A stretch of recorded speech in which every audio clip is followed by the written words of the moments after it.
Welcome. Before we get started, I'll just do a couple of housekeeping announcements. My name is David Drieger. For those of you who don't know, I'm one of the ministers here at First Mennonite Church.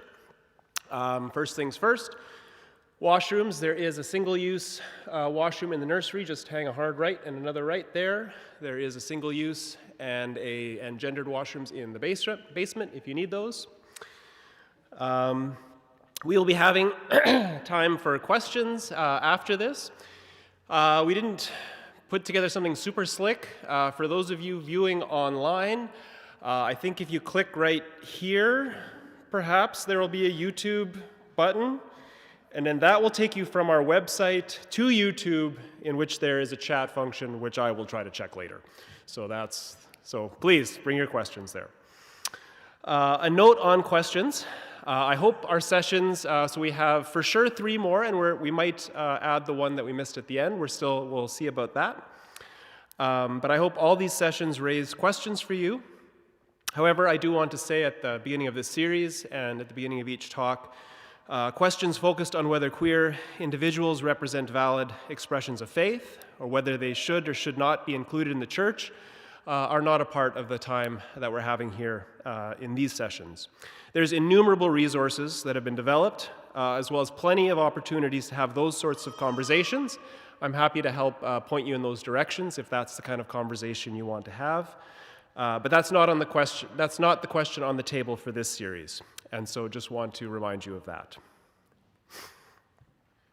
And so in addition to acknowledging that we gather here on Treaty 1 territory, homeland of the Métis Nation, I also thought it was important to acknowledge that it was actually here in Winnipeg in 1990 when the term Two-Spirit was first used at an international conference for First Nation gay and lesbian people. The term came to an elder in a dream, which she offered to the gathering. The term was meant to honor many of what we might now call gender-fluid expressions within Indigenous communities, as well as to resist the often derogatory names that colonial culture or science had placed on those expressions. The name was not meant to replace particular older traditions of which there were diverse varieties, but was a way to speak about the holistic nature of humanity and how perhaps some come to hold or are more connected to differing gendered and sexual aspects of being human. And so as we continue to acknowledge our Indigenous settler treaty commitments, we should also acknowledge the various ways Indigenous and settler people have wrestled and responded to questions of gender and sexuality. So the title for this series overall is After the Affirmation, sort of beyond inclusion. The question of LGBTQ plus inclusion in the church and society has, to be honest, become increasingly strange for me the more that I've thought of it. On one level, yes, absolutely yes. The church should always be at the work of finding ways to include people in forms of care, dignity, and support. And unfortunately, in the news, we still see active and militant opposition to queer individuals and groups in society and the church. But inclusion in itself is rarely further examined. Sometimes may not even be the best thing for the church, but for different reasons than the church has historically thought. The question of inclusion assumes an existing space to be included into. We can think about inclusion in relation to a house or even to this church building we're gathered in. There are still walls, there are still doors that lock. This in itself is not bad. We shouldn't escape having boundaries. Care and safety will always require boundaries. But the question of inclusion has tended to focus on whether someone is worthy to come into the house, while neglecting to ask whether the house is worthy to receive guests. Rarely, if ever, are the house rules interrogated as thoroughly as the potential guest is put into question. Did women fight to be included inside the workplace so that we could have more female billionaires and extend more precarious and poorly paid work to both men and women? By including female pronouns for God, did we also dismantle the supremacist and domineering aspects of patriarchal theology? By working to include more Black and Indigenous police officers, did we address the systemic racism that fills prisons with Black and Indigenous inmates? And by making efforts to include LGBTQ+ individuals in church and society, have we also addressed dysfunctional ideals of marriage, gendered expectations of our bodies, dress, and action in public and workplaces, laws and policies that favor particular forms of family? Do we offer clear supports for those who have suffered these prejudices? The work of inclusion has brought many meaningful and at times life-saving changes in our society. But much of the work exploring and exposing the house rules remains. On the question of inclusion, we are typically presented with what I think can be called the liberal and the conservative option. The conservative response is to assert that in society and families there are particular roles that can be defined by gender, and that gender or orientation itself is in some ways natural, proper, or superior, whether that is appealed to by science or ordained by God. Now, the liberal response will be to say that we can indeed place 2 brides, 2 grooms on the cake, but so help me, there will be a cake and a wedding and grandkids. Many liberal forms of inclusion are simply willing to include more or different individuals into existing structures of family and gendered expectations. So without examining the house rules, we risk including folks into an unhealthy or even harmful environment. The yes to inclusion often neglects the reality that you may now have to come in and live in a space where you feel pressure to conform to a new set of norms, where you become too afraid to welcome certain other people because now you don't want to rock the boat, where you learn to aspire to the expectations that led you to leave or be kicked out in the first place. As Jules Gleason and Elle O'Rourke put it in their introduction to transgender Marxism, they say the liberal bargain for inclusion often only applies to a select group within transgender expressions, those willing or able to play by the house rules. So while working for inclusion remains an important and ongoing task, one thing that I want to hold in front of us as we begin this series is whether the church is able to consider that perhaps its calling, if it has any at all here, is actually to step outside of its house, outside of its rules, and simply pay attention to the joys and the struggles, the intimacies, and the abuses around and within us. I'm not sure we should start with the assumption that we are the great sanctuary of healing and liberation without first practicing mutuality in learning about and from those who have suffered under our house rules, or practicing humility in acknowledging when we hear good news, when we hear the gospel from places neglected or rejected by the church. So perhaps in all of this, we will learn that some outside the church long to be included, blessed in the traditional forms of marriage through gender transition or same-sex relationships. Perhaps we'll learn that others inside the church feel called to explore intimacies and commitments outside the present house rules of the church, because the gospel has challenged them in the unhealthy elevation of the nuclear family. So like many expressions, the expression we're exploring in this series is queerness, and it's a contested term with lots of different definitions. Some see in it particular political and social implications, while others want to reserve it for specifically sexual expressions. But in most cases, to be queer is to be willing or to be forced to exist outside the house rules, rules that have denied something necessary about being human. Marcella Altus Reed offers a helpful definition of queer when she writes, "Queer is not oddity. Queer is the very essence of a denied reality. We speak of queering as a process of coming back to the authentic, everyday life experiences that have been described as odd by what we might call the house rules. So to be queer is not weird, though it may be, but to be cast as weird in a way that is meant to deny something crucial about us. And so if inclusion is to be just and liberating, it must reveal the house rules, whether of church, family, or society. Reveal them for an honest reckoning. The Bible and the gospel are filled with images of such reckoning, and this series is an attempt to take steps in that direction. So, to introduce our guest for today. When I traced back the first time I interacted with our guest, Dr. Melanie Kampen, I realized, and then I sighed, that indeed, I think our first interaction was in the golden era of theology blogging back in the early part of the millennium. Those were heady times, I tell you. You had to be there.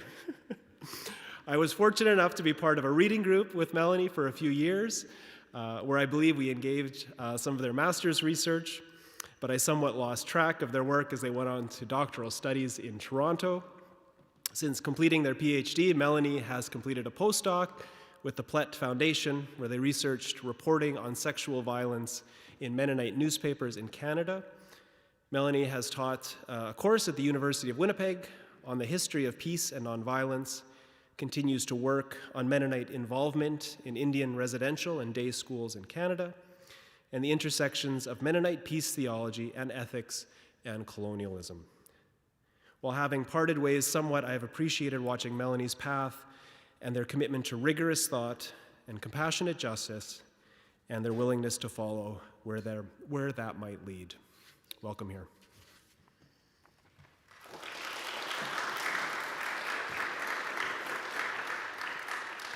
Don't clap yet, you haven't heard anything.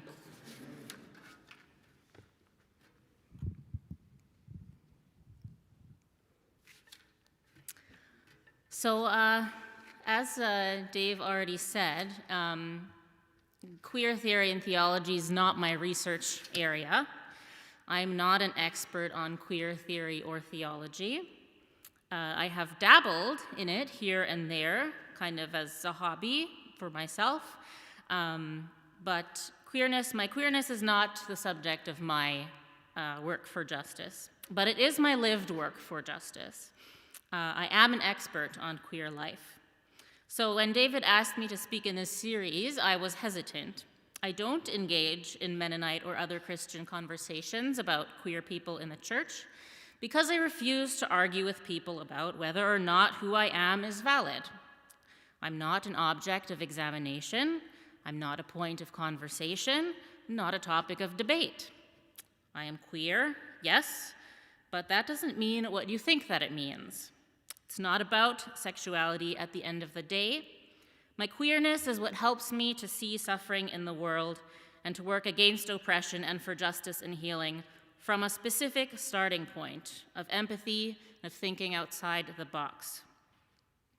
So the only reason, actually, that I agreed to participate as a speaker in this series is because it is focusing not on queer apologetics. It's not about inclusion or exclusion, but what comes after for those whose starting point is already acceptance.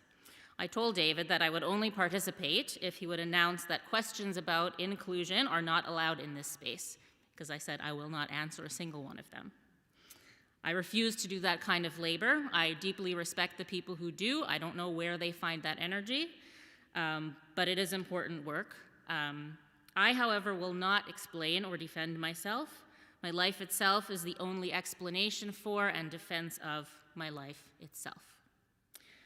What I want to share with you today is part performance of my queerness, part sharing the affect, the deeply embodied experiences of being queer and having grown up in the church, And this will be intertwined with academic reflections on trauma theory and theology and critical social theory.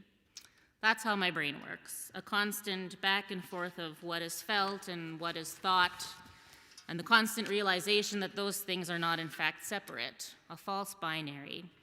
Rather, that thought is at once deeply embodied and that feelings are at once deeply thoughtful. That prelude I will begin. Why am I here? Why did I come here? This place feels heavy. The many hats I've worn in places like this threatens to weigh me down. The ceiling is high, but the walls close in around me. This place kindles a fire of anger and pain that drives me to work for justice. I ask myself again, why am I here? For whom am I here? Certainly not for myself. I would not choose to come here, to return to the place that taught the child in me to love my neighbor and then turned every neighbor away. This is not my sanctuary. I don't want to be here. I want to run. I'm not here for me. I'm here for you. And I will stay because I have something to say. And I've been told that you want to listen, to really listen. Too often when we are hearing another person speak, we're already formulating a response. Don't formulate a response. Just listen. I begin this way because I recognize the symptoms of trauma in my body when I enter a building called a church. Often when we think of trauma, we think of the horrors of armed conflict, of murder, of rape. But trauma can be much more than that. The thing about trauma is that it isn't actually defined by its degree of violence. Violence and trauma are not the same thing. Violence is the non-consensual crossing of a relational boundary, which can occur at interpersonal and structural levels and anywhere in between. Violence names the cause of harm. Trauma is what remains in the aftermath of violence, when a person cannot cope or make sense of the violation. In her book, Spirit and Trauma, theologian Shelley Rambo describes trauma as elusive and enigmatic. Digressing from notions of trauma as an event, she reconceptualizes the structure of trauma as spectral, characterized not by a moment of violence in the past, but by the continuous invasion of fragments of the past into the present. She argues that, quote, the central problem of trauma is a temporal one. The trauma is not located in the past, but instead is located in the gap between the occurrence of the traumatic event and a subsequent awakening to it. Death returns in an unrecognizable and ungrasped form. Life then becomes a perplexing encounter and continual engagement with death, end quote. What remains in the aftermath of trauma is survival, or what Christian ethicist Tracy West has called victim survivors. Rambo draws on the notions of witness and testimony. Taking her cue from Holocaust survivors Dory Lau and Elie Wiesel, Rambo emphasizes that witness and testimony as crucial in the prevention of further violence. In her Theology, she describes witness as an accompanying term to remaining. It describes a way of being oriented to what remains, to the suffering that does not go away. Furthermore, quote, witness becomes a term describing the complex relationship we have to persons and events given the realities of the suffering that remains, end quote. Thus, to witness is not merely to observe or offer observational insights into what took place in an event, the juridical use of the term. Rather, witness is, quote, first a person positioned in respect to suffering in such a way that she can see truths that often escape articulation, that emerge through the cracks in the dominant logic. Second, this tenuous placement also means that the witness is subject to the continual elisions that make it impossible to see, hear, or touch clearly. In order to witness, one must enter into the elisions at the heart of suffering, end quote. Are you ready to be a witness? Are you prepared to bear witness to the suffering of the queer among you? Your family members, neighbors, leaders, children, youth, adults, elderly, perhaps even yourself. Rambo's work offers a framework that enables theology to proceed from a place of being trauma-informed. Drawing on trauma theory, Rambo emphasizes the need to, quote, think in terms of the traces of the events, the marks they leave in their wake. The challenge in addressing trauma is to continually resist the temptation to cover over, to elide the suffering in an effort to witness to it. The challenge is to attend to the ways in which violence continues to mark persons and communities long after the violent event. The work of resisting and attending is the work of the Spirit, end quote. A trauma-informed theology recognizes that the experiences of victim survivors of trauma are the primary sites of knowledge about the systems that cause them harm. To be queer is to experience the constant pushing and prodding into line of heterosexual society. To be straight is to naturally, unconsciously toe the line to enforce the straight and narrow. To be queer is to stray from the path of the straight and narrow. To be straight is to be righteous. To be queer is to be a sinner. To be straight is to belong. To queer is to stray. Or is it? Queer feminist social theorist Sarah Ahmed reflects on her own queer life. She writes, quote, "I left a certain kind of life and embraced a new one. I became a lesbian. I tried heterosexuality. Heterosexuality was something I was wearing. When you have to try hard to convince yourself of something, it usually means you're not convinced. Heterosexuality did not fit. When I was wearing it, I found it wearing. To leave a path can be to leave a life, even though when you leave heterosexuality, you still live in a heterosexual world. But this is what leaving heterosexuality felt like, leaving a life that is supported, leaving a world where your being is supported. You have to create your own support systems. Queer and feminist worlds are built through the effort to support those who are not supported because of who they are, what they want, what they do." End quote. To be queer is to be a question mark. People don't know how to fit you into the boxes in their minds. I'll give you an example. When my wife and I went to a wedding expo a few years ago, a woman at a vendor shouted as she came towards us, her arms wide open, a big grin on her face. She said, "Oh my gosh, are you best friends getting married at the same time?" Trying to recover from this ambush of heterosexuality, we muttered something along the lines of, well, yes, we are best friends, and we are getting married at the same time, but to each other. To be queer is to be a killjoy. Sarah Ahmed has written extensively about this. Clearly embarrassed, the vendor began backpedaling hard, which really only made things worse. "Oh, I'm sorry, come here, I love gay people. I just recently went to a gay wedding and it was wonderful." I didn't have any cookies or gold stars to give her. We didn't take her business card. To be queer is to be a killjoy, to send relatives wedding invitations asking them to display queer love on their fridge, to insist that your wife be named in your grandmother's obituary along with all the other husbands and wives of grandchildren, to constantly correct the pronouns of your partner on the phone with every single service provider. To be queer is to make things awkward, to make things odd, to make things queer, simply by existing. People often ask me, "Why don't you go to church? You know, there are Mennonite churches that are accepting of people like you. There are Mennonite churches that have queer pastors and leaders, and they can do everything in the church that everyone else can. There are Mennonite churches where you would belong." Now, don't get me wrong. I have deep respect for queer people who are doing this work inside the churches.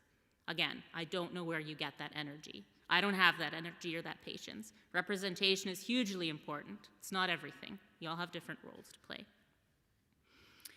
I don't want to belong in a church that decides who belongs and who doesn't fit in the first place. I don't want to be a queer pastor. I don't want to be a queer Sunday school teacher or song leader. I don't want to be included in the church. I don't want to be the next in a long line of inclusions of women, people of color, of disabled people, of queer people, and so on. I don't want to be an object about which a decision about my humanity is made by others. I will not go to church. Like I said in the beginning, I'm not here for me. I'm here for you, because I heard that you want to listen and because I have something to say. It's not just about being queer. It's not just about belonging. It's not about inclusion or exclusion. It's a question of justice and an ethic of care. It's about changing the community that gathers under the word church to reorient themselves to those who are suffering in the world and to privilege those voices and experiences. That is a trauma-informed approach to church. And queer people are certainly not the only ones who are experiencing violence and trauma. The question the church is asking is too small. The question isn't, should queer people be included? The question isn't even, what are queer people saying and how do we respond? Justice issues have become so siloed in how we talk about them and respond to them, but justice issues are intertwined. Mennonite theology and discipleship have often been characterized by a desire for purity, an idealized ecclesiology that Menno Simons referred to as a church without spot or wrinkle, quoting Ephesians. This might seem like a long time ago, but this desire continues to play itself out in a number of ways in Mennonite theologies and churches, which have benefited a particular demographic, namely white, middle upper class, cisgender, heterosexual, able-bodied, neurotypical men, while harming others who do not fit this norm. I suggest to you that the crux of this problem is not one theological debate or another, but a common methodological approach. Mennonite theology generally conceives of itself as historically situated and geographically contextualized. Theologies are in turn understood and evaluated against the backdrop of these diverse contexts. The contextual approaches of Mennonite theologies are often characterized and sometimes romanticized as sources of liberation, nonviolence, and peace, radical ethics and discipleship. However, a contextual methodology can still assert oppressive regimes of truth. Indeed, the privileging of certain contexts, perspectives, and experiences for Mennonite theology has not and does not account for example, for unjust Mennonite relations with Indigenous peoples in Canada, other people of color, queer people, women, and so on. It's not just about queer people. All of these forms of oppression are interconnected. Critical theorist Shireen Razak writes that interlocking systems, quote, need one another. We learn how women are produced into positions that exist symbolically but hierarchically, end quote. Following Razak's notion of interlocking oppressions and the use of trauma theory in theology, I suggest that a trauma-informed, critical contextual approach is needed. Peace theology that takes these approaches at its starting points destabilizes a supposedly inclusive, expanding center. It recognizes that forms of violence like racism, misogyny, anti-queerness, etc., are intertwined and compound one another. As I already mentioned, both institutionally and academically, work against sexual, racial, and gender violence tends to be siloed. A lecture series on queer theology here, a conference in Indigenous Mennonite relations there. At best, this allows people affected by specific forms of violence in specific contexts to connect and to work together and support one another. But at worst, it turns traumatic experiences of individuals and communities into hot-button issues for church administrators and theologians to debate ad nauseum at the expense of victim survivors, as due process takes the place of deep social, ecclesial, and theological transformation. This is challenging, even for progressive Mennonites who are used to approaching difference by widening the circle of inclusion. The problem with an inclusionary approach, however, is that it simply widens the boundaries of a stable center that continues to be maintained. In an inclusion model, debates about inclusion and exclusion will go on the same way with minor changes in the process. In other words, the center that makes it possible to include and exclude in the first place continues to govern the whole. The critical, contextual, and trauma-informed approaches that I have been talking about aim to address different forms of violence and unjust social relations of power by looking at how they are intertwined and compound each other. As a result, it also questions the relationship between a center and a periphery. This allows a shift in orientation, one that is out of line with tradition, perhaps a queer orientation. Instead of asking the traditional theological questions like, as Mennonites, as followers of Christ, how should we approach X, Y, Z? Instead of asking that, what would happen if the starting question of those who gathered under the word church began with, who is suffering? Who is experiencing violence and trauma, and why? How is power distributed? What is at stake, and for whom? What if the starting point was not tradition or scripture, but the experiences of those most affected and harmed by the traditional starting points? I want to end with a metaphor that Sarah Ahmed provides. I will read an excerpt. This is a quote. "I always think with the examples that come to mind, the sensations of being in the world with objects and others. When I think of snap, I think of a twig. When a twig snaps, we hear the sound of its breaking. We can hear the suddenness of a break. We might assume on the basis of what we hear that the snap is the starting point. A snap sounds like the start of something, a transformation of something. It is how a twig might end up broken in two pieces. A snap might even seem like a violent moment, the unbecoming of something. But a snap would only be the beginning insofar as we did not notice the pressure on the twig. If pressure is an action, snap is a reaction. Pressure is hard to notice unless you are under that pressure. Snap is only the start of something because of what we do not notice. Can we re-describe the world from the twig's point of view? That is, from the point of view of those who are under pressure?" End quote. Thank you.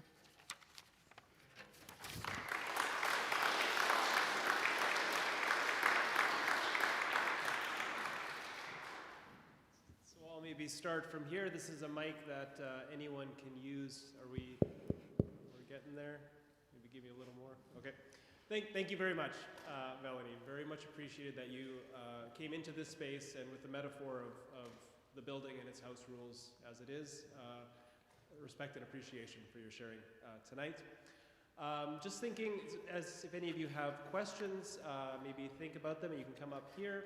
I think the one thing that was kind of rattling around in my head, maybe to start it off, if you would be willing to speak a little bit about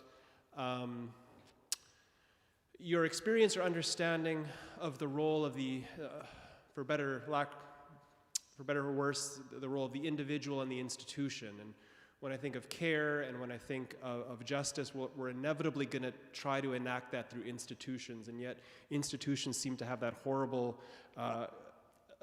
innate ability to be self-conserving, that it's its own priority kind of thing. And I wonder if, whether that's church or other institutions, you might be able to speak a little bit to that relationship. So if I'm hearing you correctly, kind of what do I see as the role of the church as an institution affecting change, or slightly different? Yeah, and I mean, I think we like, it's easy for us in the church to get really romantic about that and to speak as though it's not an institution. And I guess so what I feel like I try to do is just to try to be as honest as possible about the institution of the church, and hopefully that's as best a starting point as I can. But then it's still sort of that, and maybe that's it. It's just an irresolvable tension that you're just always at work with, and maybe to hold that tension, I don't know. My intuition is that maybe, yes, it's an irresolvable tension, but on the other hand, I mean, my work doesn't happen from within the church, just not where I locate myself. I'm a teacher, first and foremost. The classroom is my space. So part of me, if I can give a snarky response, is, that sounds like a you problem. But my other response is, I think that church needs to be envisioned in a completely different way. Yes, we have all these different denominations. Yes, I mean, I grew up in the church, and we have all these different envisionings of how we're doing the church, and we think we're so different from other groups, and we're doing things so differently. But if there's someone looking from the outside in, gosh, do we ever look the same? And I just wonder, like, maybe it's time we tried to do church differently. Like, we've been doing it the same for, like, a pretty long time, like over 1,000 years, relatively the same. Like, we gave it the old college try, you know, like, maybe we need to do something completely different. I don't know.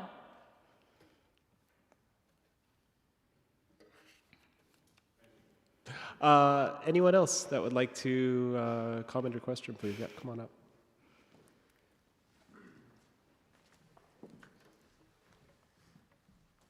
Hi, first I just want to say thank you so much for coming to talk. That was really interesting and I really liked your perspective. Just kind of drawing on that last question there a bit and what you were saying. If church were to become a thing where we do start from that place of asking those questions like who is suffering, etc., what do you see as the future of church as a place of community? Yeah, I think that's exactly the right question. I think that's the way that church would be transformed. It would be transformed in a very contextual, very immediate, local way. You know, a building like this, there are people outside who have nowhere to sleep. If I didn't have somewhere to sleep, a pew would be a lot better than on the street for me. I know some people don't like to sleep indoors who are living on the street, but thinking about the way that we use our buildings and the way that we use our resources, deinstitutionalizing. I mean, if we think about who's suffering, and the questions will take us in a lot of ways out of our churches, which is not to say that the people inside our churches aren't also suffering. There's a lot of violence that happens inside our doors as well. But in terms of becoming less siloed, like what would it look like if the church was, I mean, church, just ecclesia, right? It just means an assembly, the people who are gathered presumably to worship God and try and follow the life and teachings of Jesus, you know, in a nutshell. So what would that look like if we asked people around us in our communities how we can be of best support and best help in the neighborhood? Thank you.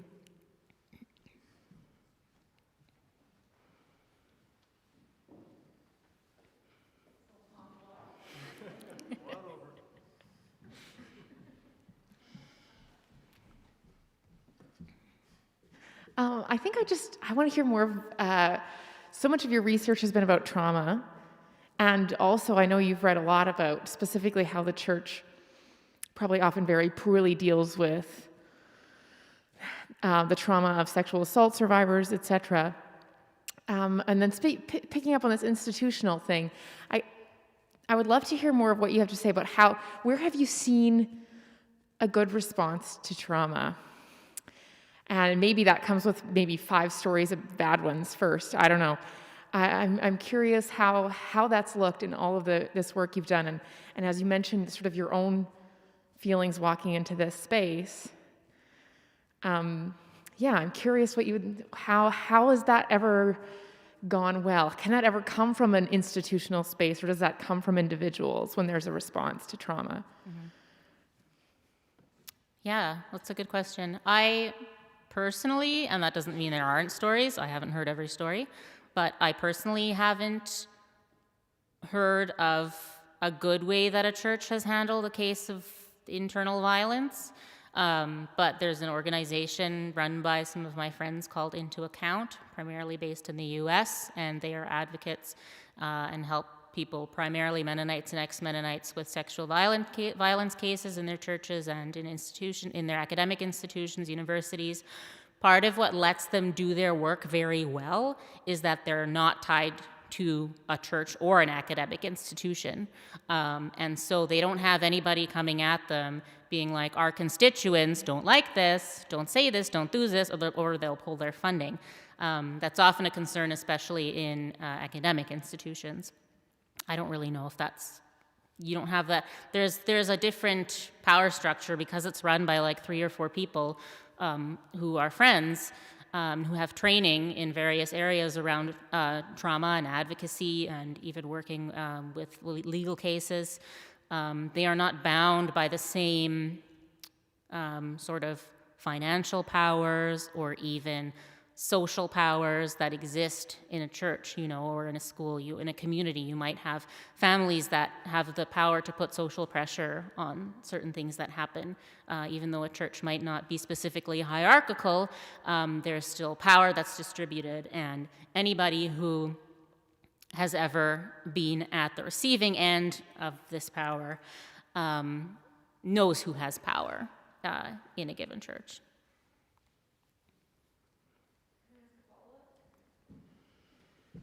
I'm going to ask a follow-up. I think, if I'm not wrong, that organization would deal with specific instances and examples of violence.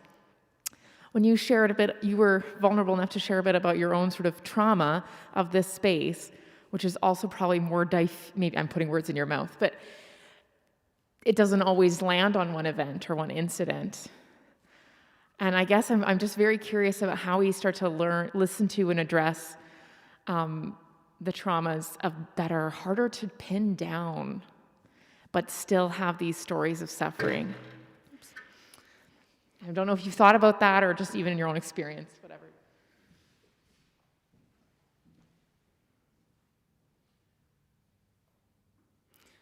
Yeah, I don't know.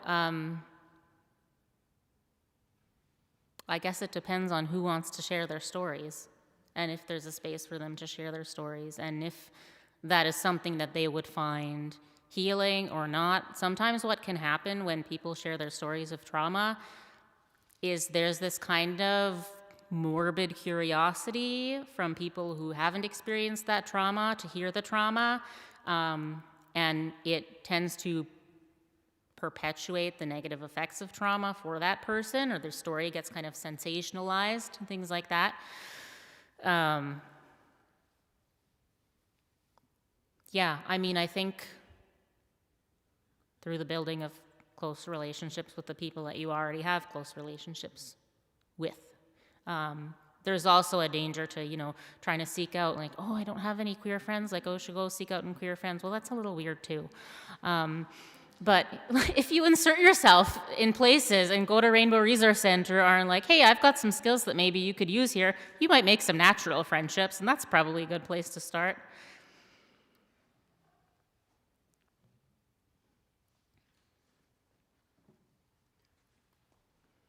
So if anyone's typing I'm actually just going to check to see if anyone was online here. Give me a minute.